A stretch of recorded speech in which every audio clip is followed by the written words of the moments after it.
This is the story of Hoover Dam, one of America's 7 modern civil engineering wonders.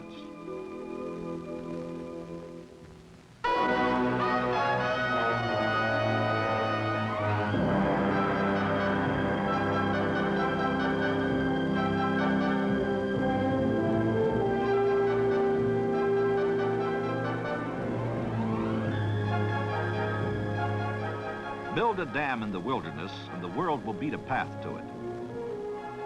For many centuries, this was a lonely canyon, unseen and untouched by man, scorched by a desert sun, scolded by an angry river slashing its way to the Mother Sea. Now it lies peaceful and silent, except for the gentle hum of a hydroelectric power plant, the bubbling up of water as it leaves mighty turbines, the cheerful sounds of America and the world on the move to see this pioneer multipurpose reclamation project man built in Black Canyon. Millions come to this once desolate spot to see this engineering wonder, to hear the story of Hoover Dam. Ladies and gentlemen, we're now standing on the powerhouse ramp 560 feet below the top of the dam. This is Black Canyon, where Nevada and Arizona meet, where the Colorado River once flowed uncontrolled. Here is where man conquered this mighty river, placing a concrete yoke about its neck to harness its tremendous water and power resources. The water that flows through the canyon. Through the ages, the river has gathered to its bed the snow-fed rivulets of the Rockies, flowing southwestward in its wild 1,400-mile descent to the Pacific Ocean, gouging great canyons, piling up great deltas of silt in the valleys. Early settlers were at the mercy of this untamed giant. Melted snow from the mountains each spring swelled the Colorado River into a raging torrent, flooding fertile valleys along its banks, destroying farmlands, homes, and cities.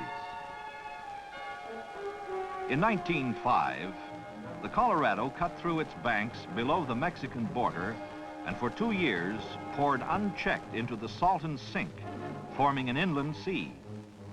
After each spring's flood, when the river had spent its fury, it dried to a trickle. Crops withered and died. Man and his livestock thirsted. All living things suffered. Settlers along the river were discouraged and aroused. Some gave up and went elsewhere. Others stayed to fight. The river had to be regulated, controlled in a year-round flow if they were to succeed. No more floods, no more droughts. Arthur Powell Davis, first reclamation director and chief engineer, understood their problem.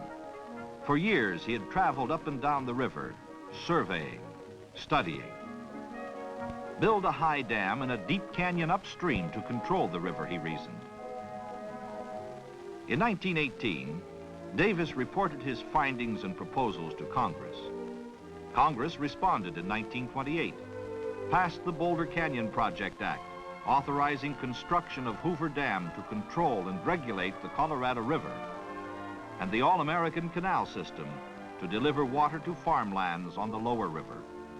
In 1930, President Herbert Hoover, for whom the dam is named, signed the appropriation bill to begin construction. Under a contract awarded in March 1931 to 6 companies incorporated, a combine of 6 major construction firms, men and machines went to work to build this dam of unprecedented size, this modern civil engineering wonder. Reclamation engineers rushed to completion specifications and design drawings. Crews at the dam site completed their surveys and investigations. The thunder of man's determination to conquer the Colorado reverberated between the sheer cliffs of Black Canyon as construction got underway. The first major task was to divert the river around the dam site. To do this, 4 tunnels, 2 on each side, were drilled through the canyon walls. Each 56 feet in diameter, they averaged 4,000 feet in length. Drill holes were packed with dynamite and blasted. After each explosion, shovels and trucks entered the tunnels, mucked out the shattered rock, and dumped it in nearby gulches. Workmen excavated over 1.5 million cubic yards of blasted rock material from the 4 tunnels in 13 months. The tunnels then were lined with concrete 3 feet thick.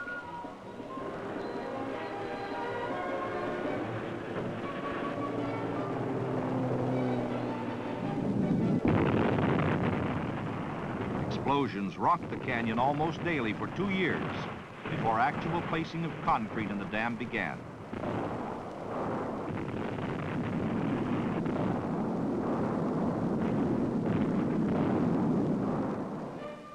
Acrobatic workmen called high-scalers prepared the canyon walls for each blast. Suspended on ropes, they drilled holes in the rock and loaded them with dynamite. After each explosion, these daredevils swarmed over the cliffs, prying loose rock and clearing the walls of debris.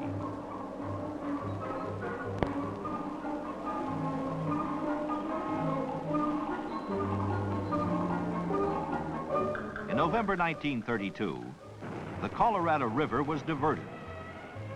Under control for the first time in its history, the river flowed around and past the site. Men and trucks dumped an earth and rock embankment across the canyon below the tunnel openings, forcing the river from its age-old bed through the huge diversion tubes. A second earth and rock dam was thrown across the river above the tunnel outlets downstream, keeping water from backing into the foundation area. Isolated and protected from the river by the 2 coffer dams, the site was pumped dry. Men and machines dug 135 feet below the old river level to reach bedrock for the dam's foundation, excavating over 2 million cubic yards of rock, earth, and sand. As cleanup of the dam site exposed the ancient bed of the Colorado River, geologists read the history of what happened ages ago. Workmen cleaned and prepared bedrock surfaces to receive the first concrete, assuring utmost stability for Hoover Dam's foundation. 12 miles upstream, drag lines excavated sand and gravel for the dam's concrete from an old streambed deposit on the Arizona side. A train hauled this raw material to an aggregate plant across the river, a few miles above the dam site. Here, the sand and gravel passed through various processes of screening, grading, and washing until it emerged as unexcelled aggregate. Then it was stockpiled according to sizes to await its trip to the dam site. This processed aggregate moved as called for in a steady flow over the railroad to 2 mixing plants, one in the canyon bottom and the other on the Nevada rim. There, sand and gravel were blended with cement into a uniform mix, meeting rigid specifications for the 4.5 million cubic yards of concrete to be placed in the dam structures.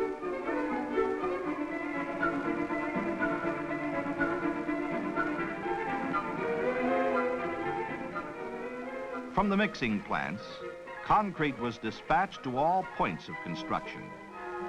9 anchored aerial cableways spanning the canyon from rim to rim lowered the concrete into the forms and handled other supplies and equipment as well. As the first bucket of concrete settled into its foundation on June 6, 1933, Hoover Dam began its rise from the depths of Black Canyon. As cableways dumped load after load of concrete into the forms, the dam soon reached its full 660-foot thickness at its base. Poured in 5-foot layers of concrete, the structure's keyed or interlocking columns climbed skyward as crews set new records daily. Bucketful after bucketful ran the continuous cycle, mixing plant to canyon rim, out into midair over the gorge, and down into the forms, dumping its load of 16 tons.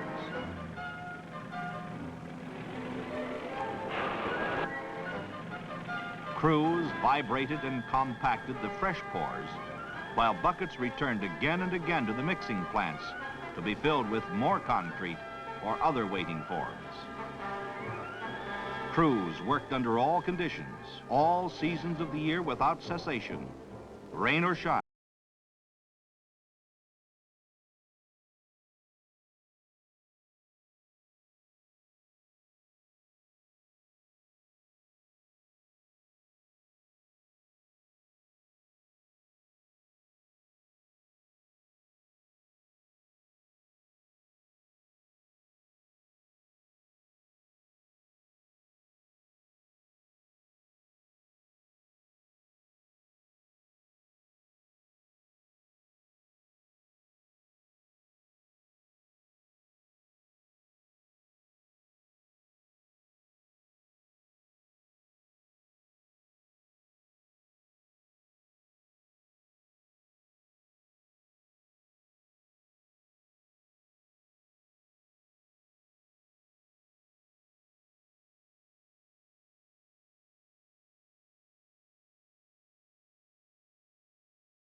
Called for pipes of unprecedented size, ranging from 8 1/2 to 30 feet in diameter and 5/8 to 2 3/4 inches in thickness.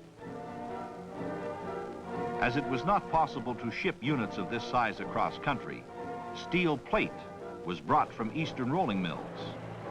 A steel fabrication plant, erected especially for this job near the dam site, rolled and assembled the nearly 3 miles of pipe installed in the canyon wall tunnels. As in all unprecedented phases of Hoover Dam's construction, fabrication of the pipe sections required special machinery and equipment. Edges of the dimension plates were shaped on a planing machine to assure precision and accuracy of later steps in their manufacture. Then they were bent on a giant press and rolled into circular form. One such plate equaled 1/3 the complete circumference of a finished pipe.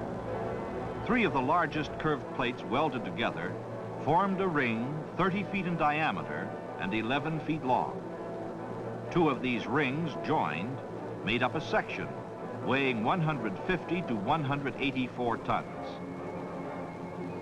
A vertical lathe machined the edges so the sections would fit precisely when joined into continuous penstocks inside the canyon walls. A train passing through one of the 30-foot sections reveals their comparative size. When the intake towers and their connected tunnels were ready to receive the penstocks, a specially designed trailer hauled the sections one at a time down the highway from the plant to the dam site. At the canyon rim, a 150-ton cableway relieved the trailer of its tremendous burdens, swung the pipe sections out over the gorge, and lowered them under absolute control.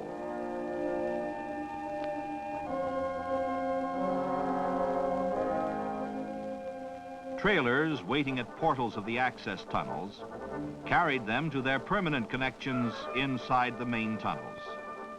The pipe sections were hoisted into location with cables and joined end-to-end pressure pins to form continuous conduits between the intake towers, turbines, and outlet valves. While this and other work on appurtenant features was going on, a continuous stream of concrete had been pouring into the dam forms. The structure neared its full height of 726 feet, far above the crest of any other dam yet built by man.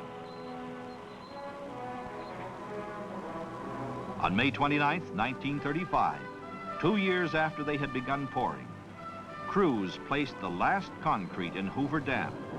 a total of 3¼ million cubic yards. This modern civil engineering wonder stood completed 2½ years ahead of schedule. On September 30th, 1935, President Franklin Delano Roosevelt dedicated Hoover Dam to the nation's progress. He praised its designers and builders. The dam stood like a sentinel, white and beautiful in the desert sunlight, guarding the river and its downstream wealth. Floodwaters lapped helplessly against its arched back as the reservoir filled. This man-made inland sea spread into the valleys and canyons among the colorful hills and mountains. Hoover Dam had conquered the Colorado. Turbine pits to hold Hoover Dam's 17 big hydroelectric units were built into the powerhouse. Generator installations began in 1935. The first generator, Unit N2, began commercial operation October 26, 1936, to serve the city of Los Angeles. In ones and twos, the generators filled the pits as demand for electrical energy in California, Nevada, and Arizona called them into service. Finally, in 1959, manufacture and installation of the last generator, N8, began. For 25 years, the N8 pit had lain dormant and silent, except for the hum of other Hoover generators.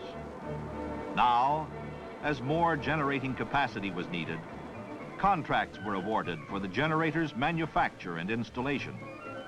Plants throughout the nation fabricated N8's many parts. The design of N8 followed that of other Hoover generating units.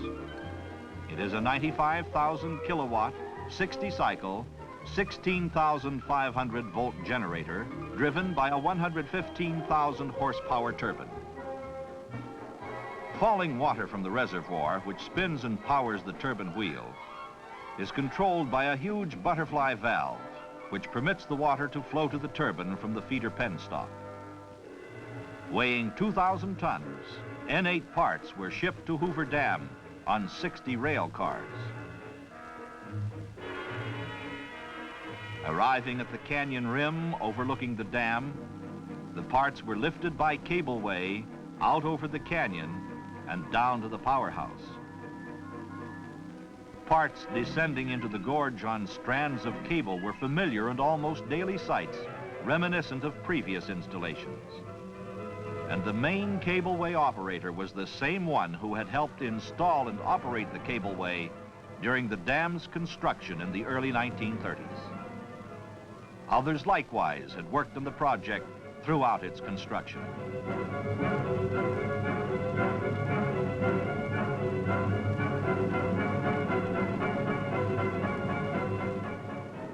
Inside the Nevada wing of the powerhouse, technicians assembled and installed the mass of electrical cargo. Crews prepared the N8 pit to receive the new generating unit. They removed temporary slabs over the turbine and relief valve outlets to the tail race or river.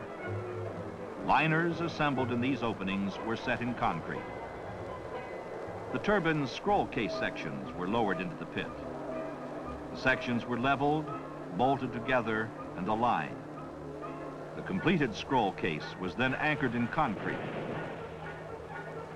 Later, the turbine's water wheel, attached to the bottom end of the shaft, was installed inside the case. The butterfly valve was assembled on the generator floor and later connected between the feeder penstock and the turbine's scroll case. Meanwhile, the generator's two main parts, the rotor and stator, took form. Steel lamination plates were stacked around the rotor and stator frames. Coils were locked into place and electrical connections were made. The powerhouse's overhead cranes lifted the completed 254-ton stator from its erection bay and carried it gently to its foundation over the turbine pit, where it was lowered and bolted into place. The 466-ton rotor was moved from its erection bay and lowered inside the stator.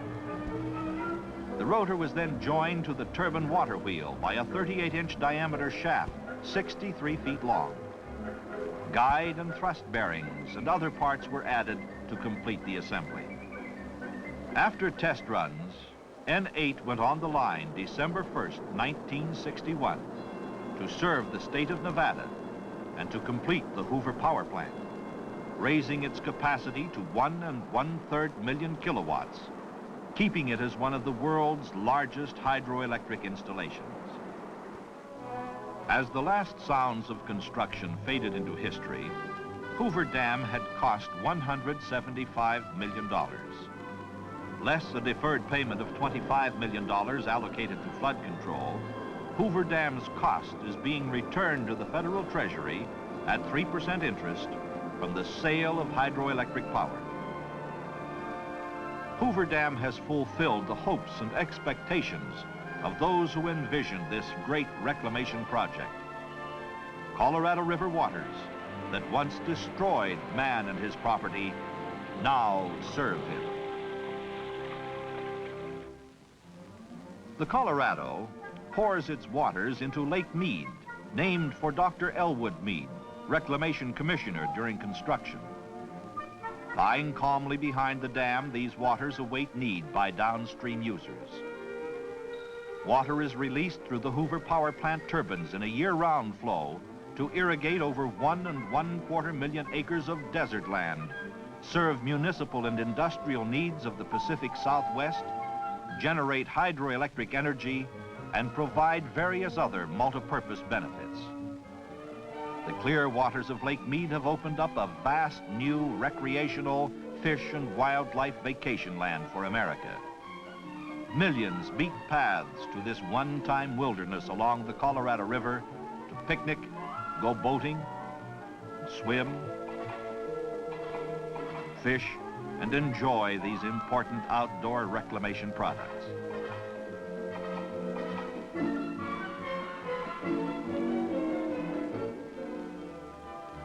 Hoover Dam and its power plant work around the clock to serve water and power needs of the Pacific Southwest. Water from Lake Mead, passing into the intake towers, falls over 500 feet through the penstocks to spin the giant turbine wheels and then discharge to the river. This action is repeated at downstream reclamation dams. Transformers step up Hoover Dam voltage as it comes from the generators. Lines carry this power up over the powerhouse roof to the switchyard. From there, it is transmitted over lines across the desert. The river flows southward, and along the way, man diverts from the controlled stream to sustain his prosperous way of life. 67 miles downstream, Davis Dam re-regulates the Colorado's flow, releasing water through its power plant turbines to irrigators in this country and Mexico. Davis Dam generators interconnect with those at Hoover Dam upstream and those at Parker Dam downstream. This energy goes out over transmission lines of the Parker-Davis project to farms, homes, and factories. Much of this Colorado River energy pumps the farmers' irrigation and drainage water. Parker Dam, 155 miles downstream from Hoover Dam, was built with funds advanced by the Metropolitan Water District of Southern California. Parker Dam provides a forebay for the district's Colorado River Aqueduct, another one of America's 7 modern civil engineering wonders. Electrical energy from Parker and Hoover power plants pumps water along the aqueduct. This waterway delivers municipal and industrial supplies to the Los Angeles and San Diego coastal areas. Parker Dam also controls floods. Below Parker Dam, Headgate Rock Dam diverts water to Colorado River Indian Reservation lands in Arizona. And farther downstream, the Palo Verde Diversion Dam sends water to the Palo Verde Irrigation District, oldest irrigation development on the Colorado River. At Imperial Dam and Desilting Works, 300 miles downstream from Hoover Dam, Colorado River water enters river-sized canals to irrigate farmlands in California and Arizona. The All-American Canal System carries part of the Colorado's flow westward to the Yuma, Imperial, and Coachella valleys. When water reaches its farthest point on this canal system, it has traveled nearly 500 miles after leaving Hoover Dam and has required 10 days to make the trip. The Gila Gravity Main Canal takes water from Imperial Dam south and east to valley and mesa lands of the Gila and Yuma auxiliary projects. Mexico's share of Colorado River water to irrigate lands below the border passes Imperial Dam, and most of it is diverted at Morelos Dam into the Alamo Canal. The non-surplus food, fiber, and forage crops grown on lands nourished by water from Hoover Dam find ready markets throughout the nation. While snow-covered lands lie idle, winter fruits and vegetables grown in the warm Southwest with Colorado River water are shipped to dinner tables across the nation. In return, these irrigated areas buy farm machinery and other products from the manufacturing centers. This exchange of goods between West and East, North and South, has helped develop America's free enterprise prosperity.